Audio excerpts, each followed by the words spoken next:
Quiero comenzar enfatizando que cuando encuentra una supuesta contradicción en la Biblia, descubrirá que las contradicciones están solo en su mente. Tal vez tomó un texto fuera de contexto, tal vez no estudió toda la información cuidadosamente. Recuerde que un texto estudiado fuera del contexto se vuelve un pretexto.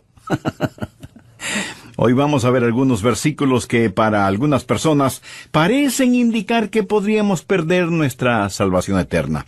Por ejemplo, busque 2 de Pedro.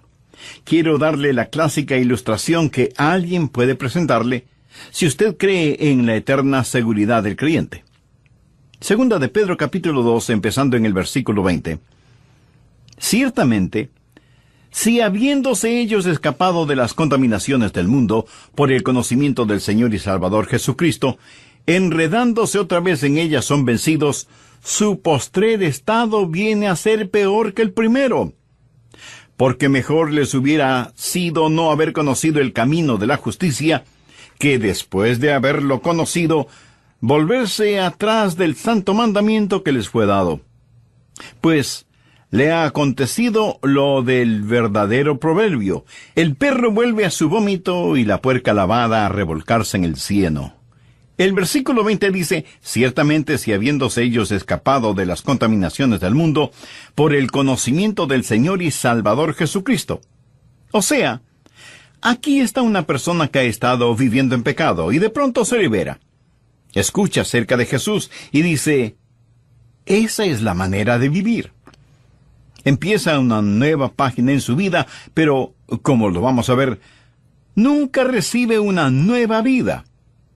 Han escapado de la contaminación del mundo, pero no dicen que son salvos, no dicen que están rumbo al cielo. Han escapado de la contaminación del mundo por el conocimiento de nuestro Señor y Salvador Jesucristo. En otras palabras, han escuchado el Evangelio, saben acerca del Señor Jesucristo, pero se han vuelto a enredar en las cosas del mundo. Detengámonos un instante en la palabra enredar.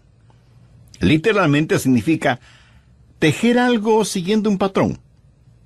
Y lo que sucede es esto: esta gente se está enredando, se está metiendo más y más profundamente en la esclavitud al seguir a ciertos falsos maestros. Y de lo que habla aquí el apóstol Pedro está relacionado con estos falsos maestros. Ellos en realidad nunca han aprendido lo que es ser salvo, ser nacido de nuevo. Y se enredan ellos mismos. Enredan sus corazones y mentes en ciertas filosofías, ciertas medias verdades, sin conocer nunca el Evangelio de la gracia. Y cuando así lo hacen, están peor de lo que estuvieron antes de escuchar algo acerca de Jesús. Vea lo que dice el verso 21. Porque mejor les hubiera sido no haber conocido el camino de la justicia, que después de haberlo conocido, volver atrás del santo mandamiento que les fue dado. Aquí hay un principio, escúchelo. Aquellos que viven por la verdad tienen más y más libertad. Los que no viven por la verdad, los que viven por la mentira, experimentan más y más esclavitud. El reformar sin transformar conduce a una gran degradación y finalmente a la condenación. Es mucho mejor para usted no saber el camino de la verdad que reformar su vida sin haber conocido al Señor Jesucristo. Y el ejemplo clásico es el de Judas. Jesús dijo, refiriéndose a Judas, que mejor le hubiera sido no haber nacido. Judas escuchó la verdad. Judas reformó su vida. Judas fue discípulo del Señor Jesús. Judas escapó de la contaminación del mundo por un rato. Pero su postrer estado vino a ser peor que el primero.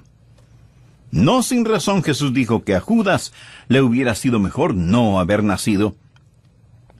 Alguien podrá decirme, bueno, pastor, si yo creo lo que está predicando, si creo en la eterna seguridad, entonces yo puedo ser salvo y seguir pecando todo lo que quiera, porque ya no tengo que preocuparme. Ya tengo mi pasaporte al cielo, y como nunca puedo perder mi salvación, entonces me voy a divertir a lo grande.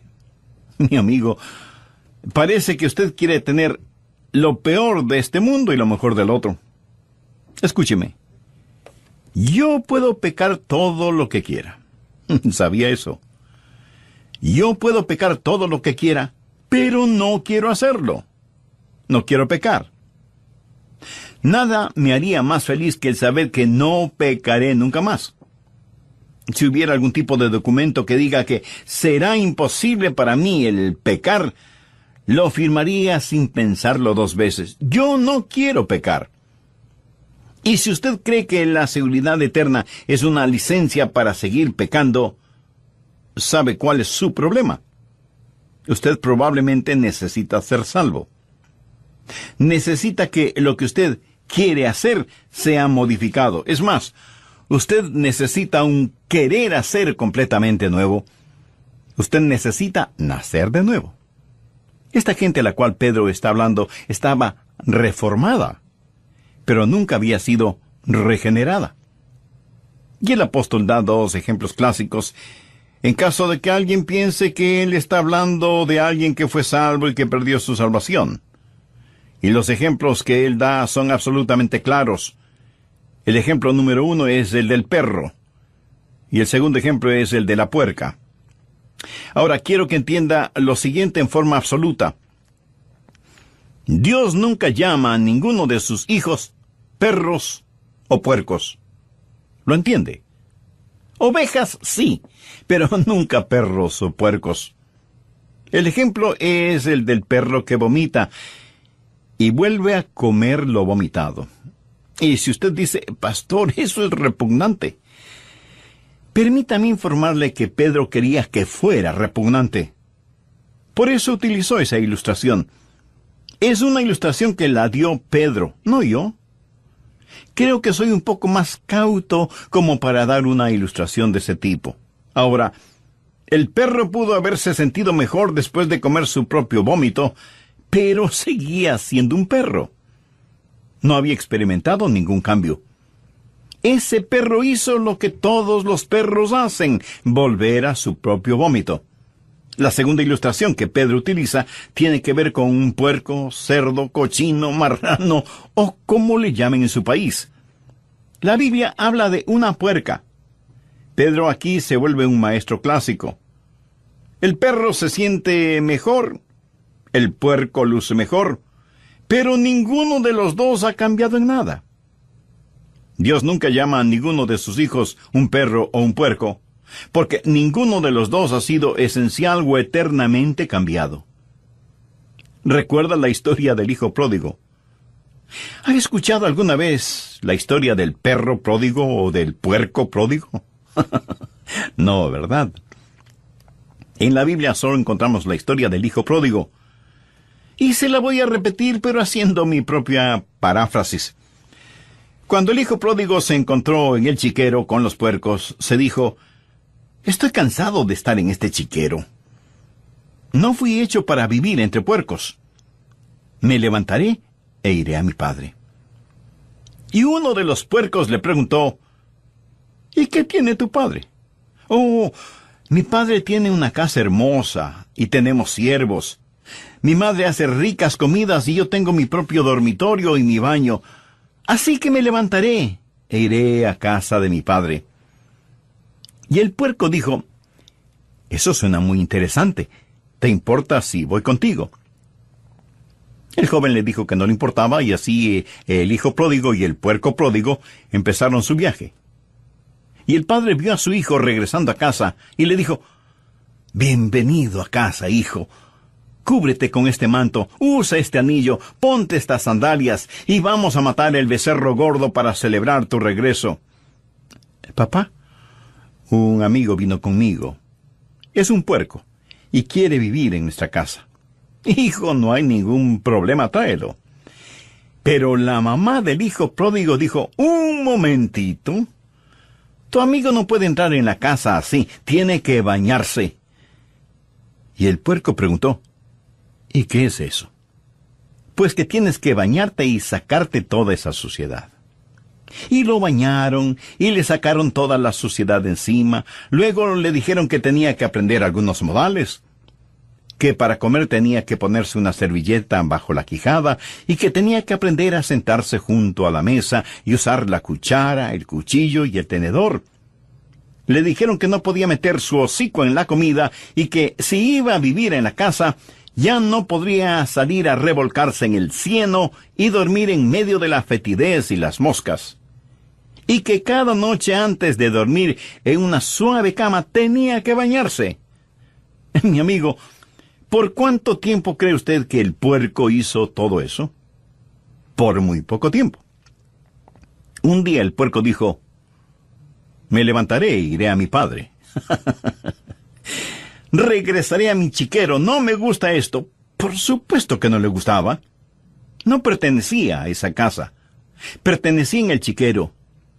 El Hijo de Dios no pertenece en un chiquero. Pertenece en la casa de su padre. Es así de sencillo. Es así de simple. El puerco lavado regresa al cieno. Pedro está hablando de reforma sin regeneración. Cualquier reforma sin regeneración hace a una persona peor de lo que era antes. Ahora veamos Mateo capítulo 24. Este es otro pasaje que la gente usa frecuentemente para tratar de probar que si somos salvos podemos perder nuestra salvación. Mateo 24, los versos del 11 al 13. Y muchos falsos profetas se levantarán y engañarán a muchos, y por haberse multiplicado la maldad, el amor de muchos se enfriará. Mas el que perseverare hasta el fin, éste será salvo. Y alguien pondrá ese versículo frente a sus ojos y le dirá: ¿lo ve? Si quiere ser salvo, tiene que perseverar hasta el fin. Es increíble cómo muchas personas miran las cosas 180 grados fuera de foco y dicen que para ser salvo hay que perseverar hasta el fin. Pero lo que Dios está enseñando aquí es que para que usted pueda perseverar hasta el fin, tiene que ser salvo. ¿Lo comprende? ¿Quiere saber quién es salvo? Aquel que persevera. Usted no es salvo porque persevere. Usted persevera porque ya es salvo. Los que perseveran hasta el fin son los salvos. No perseveran para ser salvos, perseveran porque ya son salvos. Creo que vale la pena que lo repita. Uno no persevera para ser salvo, sino que por ser salvo, persevera. Recuerdo un clásico sermón de un gran hombre de Dios que predicó durante una conferencia bíblica. Dijo: tengo buenas y malas noticias. Las buenas noticias es que Satanás no puede hacer nada contra usted, a menos que Dios se lo permita. Esa es una buena noticia, ¿verdad? La mala noticia es que Dios se lo ha permitido. Dios ha permitido que Satanás nos zarandee como trigo. Jesús le dijo a Pedro: Satanás sigue tus pasos. Quiere zarandearte como a trigo. Pero note lo que Jesús le dice en el verso 32. Pero yo he rogado por ti que tu fe no falte. Y tú, una vez vuelto, confirma a tus hermanos. Pedro, estoy orando por ti. Y por eso tu fe no decaerá. Y vas a tener que perseverar. Y es obvio que Pedro perseveró. El Pedro temeroso, el Pedro cobarde, el Pedro que juró con maldiciones que no conocía al Señor, últimamente nunca olvidó al Señor Jesús. La seguridad eterna es como un fuerte cinturón elástico que Dios pone alrededor suyo cuando se salva. Pudiera ser que usted se desvíe, pero Él sigue trayéndolo de regreso. Es el amor de Dios el que ora para que la fe de Pedro no decaiga. Pero en este mismo capítulo nos encontramos con otra persona, Judas. Veamos lo que dicen los versos 47 y 48. Mientras él aún hablaba, se presentó una turba. Y el que se llamaba Judas, uno de los 12, iba al frente de ellos, y se acercó hasta Jesús para besarle. Entonces Jesús le dijo: Judas, ¿con un beso entregas al Hijo del Hombre? Pedro y Judas en el mismo capítulo. Ahora, honestamente, si usted y yo hubiéramos estado ese día ahí, y no hubiéramos sabido absolutamente nada del trasfondo, nada acerca de nadie, ni de la negación de Pedro, ni de la traición de Judas, y tuviéramos a Pedro y Judas delante de nosotros, ¿cuál de los dos escogeríamos si tuviéramos que escoger? ¿Cuál de ellos diríamos que es salvo? Me atrevo a decir que la mayoría de nosotros escogeríamos a Judas y no a Pedro. Quiero decir, Pedro siempre estaba en problemas. Como se dice vulgarmente, siempre estaba metiendo la pata, siempre impetuoso, siempre explosivo, y diríamos que este viejo lobo del mar, este rudo pescador, no era salvo. Ahora con Judas la cosa es diferente, pero ¿por qué diríamos que Judas era salvo? Pues por simple deducción. ¿A quién nombra usted de tesorero? Pues a la persona en la que más confía. ¿Correcto? Judas era la persona que tenía la funda con el dinero. ¿Por qué confiaban en él? Cuando Jesús dijo que uno de ellos le traicionaría, ninguno de ellos dijo, tiene que ser Judas. Nadie sospechaba de Judas. ¿Perseveró Judas? Por supuesto que no perseveró. Traicionó al Señor Jesús, no buscó el perdón de Dios, se suicidó y con toda seguridad está en el infierno. Busquemos ahora Juan 6:64. Jesús dijo, pero hay algunos de vosotros que no creen, y está haciendo referencia a quienes estaban a su alrededor. Jesús sabía desde el principio quiénes eran los que no creían, y quién le había de entregar. ¿Cree usted que todas estas cosas sorprendieron a Jesús? ¿Cree usted que él dijo, ¿cómo pude haber escogido a Judas, en quien confié, y ahora me traiciona? No, mi amigo, Jesús escogió a Judas sabiendo lo que iba a suceder. Jesús supo que Judas nunca creyó en él. Veamos lo que dicen los versos 70 y 71 de este mismo capítulo 6 del Evangelio de Juan. Jesús les respondió, ¿no os he escogido yo a vosotros los 12, y uno de vosotros es diablo? Hablaba de Judas Iscariote, hijo de Simón, porque este era el que le iba a entregar, y era uno de los 12. Nada estuvo fuera de su control. De hecho, Jesús dijo que había escogido a Judas para que se cumpliesen las Escrituras. Ahora, seguramente usted me preguntará, pastor, ¿cuál es el punto de todo esto? El punto es que Pedro perseveró, y Judas no lo hizo. ¿Por qué Pedro perseveró hasta el fin y Judas no? Muy sencillo. Pedro tuvo fe. ¿Recuerda lo que Jesús le dijo a Pedro? Yo he orado por ti para que tu fe no falte. Jesús no hizo esa oración por Judas. Jesús sabía desde el principio quienes no creían en él. Judas nunca creyó, Pedro sí creyó. Y aquellos que perseveran hasta el fin son los que son salvos. Amigo, le pregunto, ¿tiene usted esa salvación? ¿Está usted persuadido de su seguridad eterna? La única forma de ser salvo y tener seguridad eterna es por medio del Señor Jesucristo, por medio de la fe. Algunas personas, interpretando varios textos bíblicos fuera de contexto, dicen que quienes son salvos pueden perder su salvación. Una cosa es parecer ser salvo, y otra muy diferente, el ser salvo de verdad. Por eso es que el apóstol Juan en el capítulo 2, verso 19 de su primera epístola dice, salieron de nosotros, pero no eran de nosotros. Porque si hubiesen sido de nosotros, habrían permanecido con nosotros.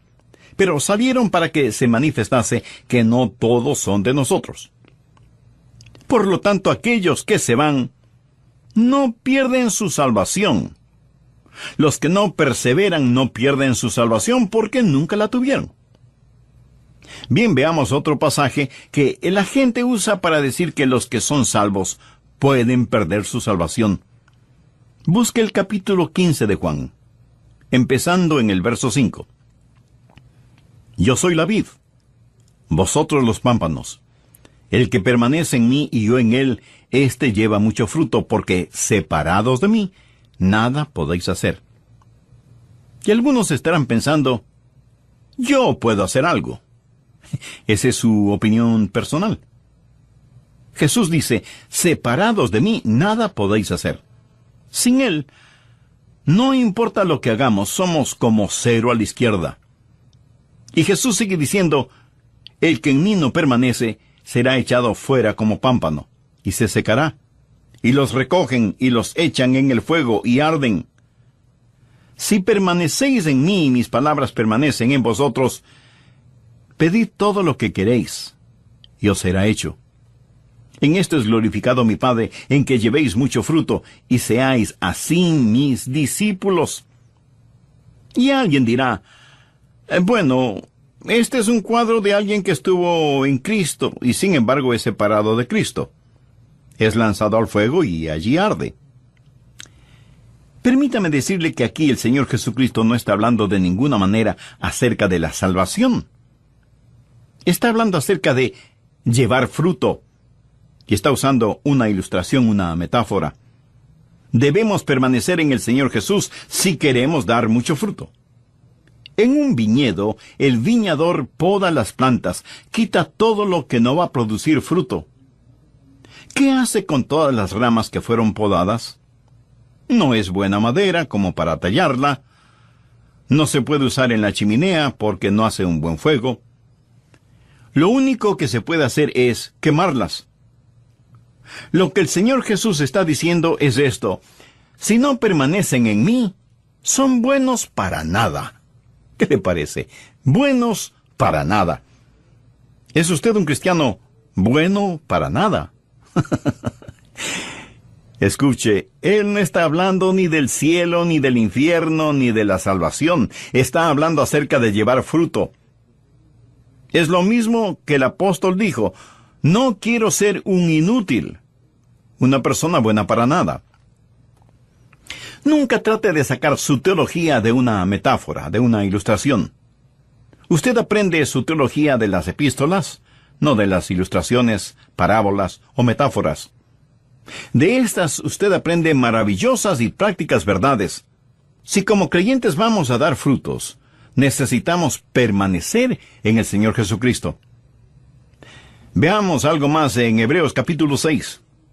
He dejado esto para lo último porque esto es lo que mucha gente usa para realmente probar que de alguna manera podemos perder nuestra salvación.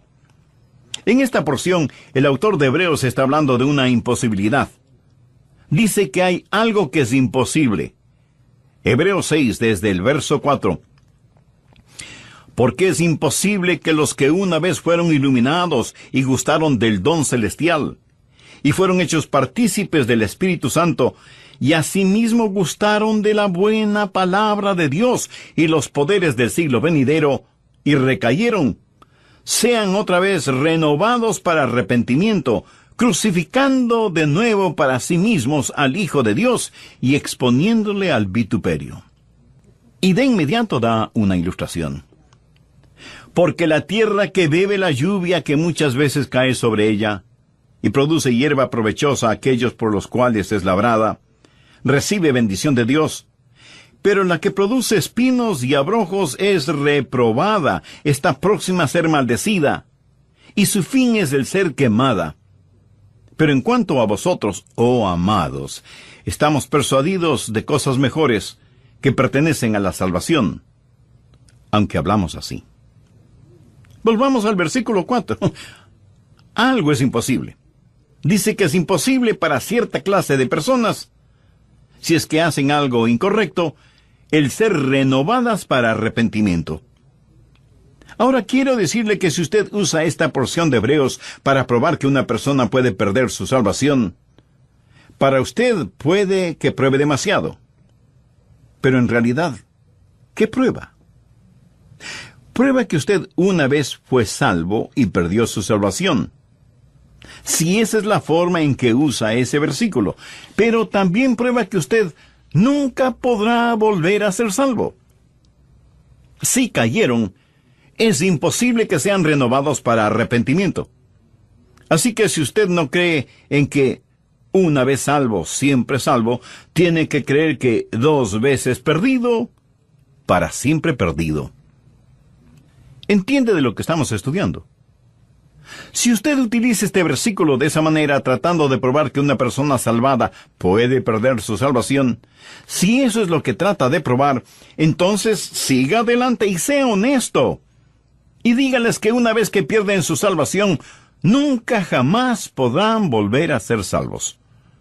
Porque es imposible el ser...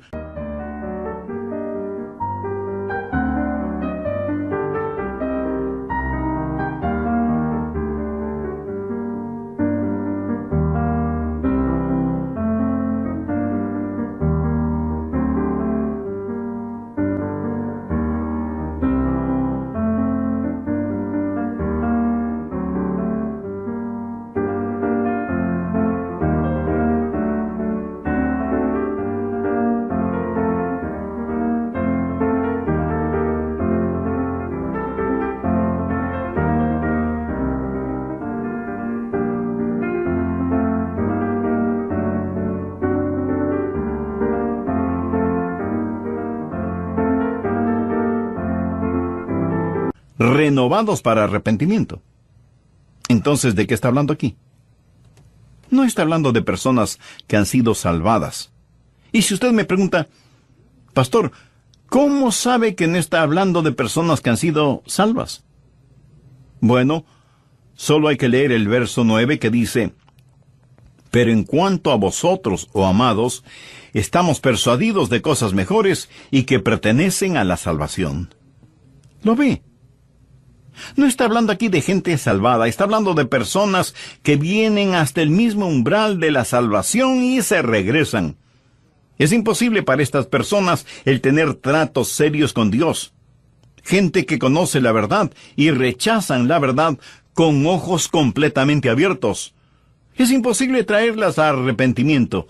Han cometido el pecado imperdonable. Mírelas. Una vez fueron iluminadas con la palabra de Dios. Mucha gente ha escuchado nuestros programas radiales y han sido iluminadas.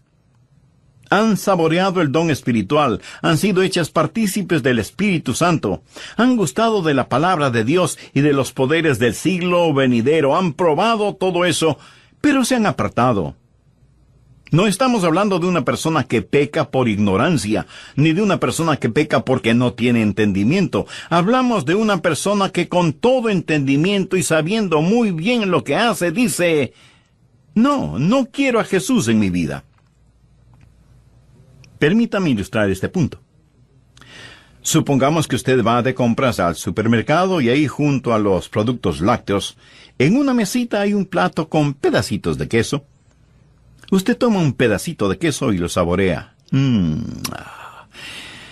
Es un queso sabrosísimo. Así que pide 2 libras de ese queso. Termina de hacer sus compras y va a la caja a pagar. Hasta aquí ninguna novedad. Pero cuando la cajera registra el precio del queso, usted no puede creer que sea un queso tan caro. Y usted dice que no está dispuesto a pagar tanto por un simple queso. Y ella le informa que es un queso muy raro, importado, y que ella pensaba que usted lo quería. De otra forma, no lo hubiera pedido. Y usted le dice que efectivamente lo quería, pero no sabía que era tan caro, y que no estaba dispuesto a pagar tanto, por muy raro e importado que fuera el queso. Y no lo compra. Bien. Aquí está un individuo que probó ese queso raro y delicioso, lo saboreó en su boca con todas sus glándulas gustativas, sabe que nunca antes había saboreado algo tan exquisito, pero no está dispuesto a pagar lo que vale, y lo deja. Lo rechaza voluntariamente sabiendo muy bien lo que hace, y ese es su privilegio. Nadie le obliga a comprarlo, pero recuerde, tampoco nadie le obligó a probarlo. Ahora en Hebreos encontramos una ilustración, y me fascinan las ilustraciones de la Biblia que lo aclaran todo. Leamos nuevamente Hebreos 6, los versos 7 y 8. Porque la tierra que vive la lluvia que muchas veces cae sobre ella, y produce hierba provechosa a aquellos por los cuales es labrada, recibe bendición de Dios. Pero la que produce espinos y abrojos es reprobada, está próxima a ser maldecida, y su fin es el ser quemada. Bien, ahora vamos a usar nuestra imaginación santificada. Suponga un lote de terreno sembrado con una clase de semilla, y al otro lado, otro lote de terreno con otra clase de semilla. Los dos lotes están separados por una cerca. La lluvia cae sobre ambos lotes. Recuerde que Dios hace que llueva sobre justos e injustos. Y el sol también se derrama sobre ambos lotes. Y los dos lotes de terreno reciben las caricias de la brisa, tanto como la impetuosidad de los vientos. El un terreno comienza a producir magníficos frutos, pero el otro terreno solo produce espinas y abrojos. La misma tierra, la misma lluvia, el mismo sol, los mismos vientos, pero hay una gran diferencia en lo que producen ambos terrenos. ¿Cuál es la diferencia? La semilla. En un lado, magníficos frutos. En el otro lado, cardos y espinas. Bien, de inmediato usted me preguntará, pastor, ¿y cuál es la aplicación? Escuche con atención. Los miles de oyentes de este programa, todos están escuchando ahora este mismo sermón. Lo oyen y, por así decirlo, pueden saborear la buena palabra de Dios. El Santo Espíritu de Dios trabaja en ambos lados. Y algunos de los que escuchan dirán, sí, a Jesús. Pero otros, en cambio, le dirán, no. Algunos producirán buenos frutos. Otros producirán espinos y abrojos. Esto no depende ni del sol, ni de la lluvia, ni de los vientos. No depende ni siquiera del terreno. Todo depende de la semilla que está en el corazón.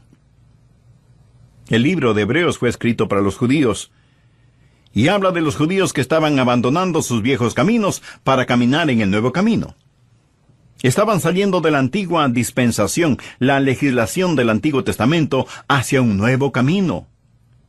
Pero muchos de estos judíos y muchos de los primeros discípulos que vinieron al nuevo camino tuvieron que darle la espalda a las cosas antiguas, y cuando así lo hicieron, fueron perseguidos y muchos de ellos fueron condenados a muerte. Y francamente, como el hombre que compró el queso, no quisieron pagar el precio. Así que le dieron la espalda al Señor Jesús. Lo habían probado.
Lo habían comido, lo conocían, sabían del Espíritu Santo, estuvieron en la sinagoga, habían escuchado la lectura de las Escrituras, habían escuchado el testimonio de los apóstoles, habían visto las vidas cambiadas. Todo lo habían visto. Pero el libro de Hebreos fue escrito para aquellos que tienen la tendencia de regresar a su antiguo judaísmo, a sus viejos caminos. Aquí están dos judíos. El uno es un genuino creyente, el otro no lo es, nunca ha sido salvo. Él tiene mucha influencia, pero nunca ha sido salvo. Y alguien con autoridad viene y les dice, veo que son seguidores de Jesús de Nazaret. ¿Es cierto? Y ambos hombres contestan que sí. Y les dice, quiero que sepan que si persisten en seguir a Jesús, encontrarán la muerte. ¿Lo entienden? Y el verdadero creyente responde: estoy listo a morir.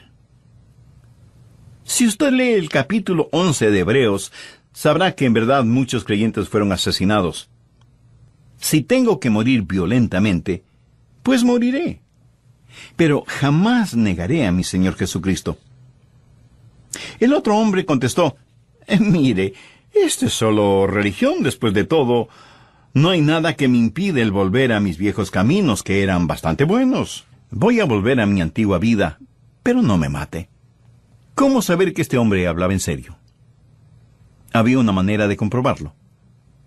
Llevarían a este hombre a un chiquero, en donde matarían un puerco, y la sangre del puerco se derramaría por el suelo, y le dirían al hombre: escupe sobre esa sangre, y di que la igualas a la sangre de Jesús de Nazaret. Pisa sobre ella, y di que eso es lo que piensas de la sangre de Jesús. Solo entonces podrás volver a tus viejos caminos. Y eso fue exactamente lo que el hombre hizo, para volver a su antigua manera de vivir.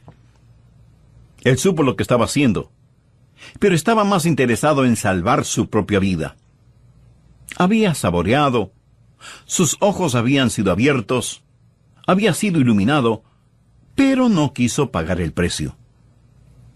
¿Sabe lo que él hizo cuando hizo lo que hizo? Cometió el pecado imperdonable, por lo tanto es condenado y en camino al infierno. Es imposible renovarlo para arrepentimiento. Hebreos 6 dice: es imposible que quienes recayeron sean otra vez renovados para arrepentimiento, crucificando de nuevo para sí mismos al Hijo de Dios y exponiéndole al vituperio. Ellos hicieron esto, a pesar del Espíritu de gracia. Quiero hacer énfasis que no se está hablando de una persona salva que haga esto. Un verdadero creyente jamás lo hará. Yo no podría hacerlo. Espero que usted no pueda hacerlo. Aquí se habla de una persona no salva, una persona que nunca ha nacido de nuevo. Leamos el versículo 9. Pero en cuanto a vosotros, oh amados, estamos persuadidos de cosas mejores y que pertenecen a la salvación. El capítulo 6 de Hebreos, en mi opinión, no habla de una persona salva que se pierde,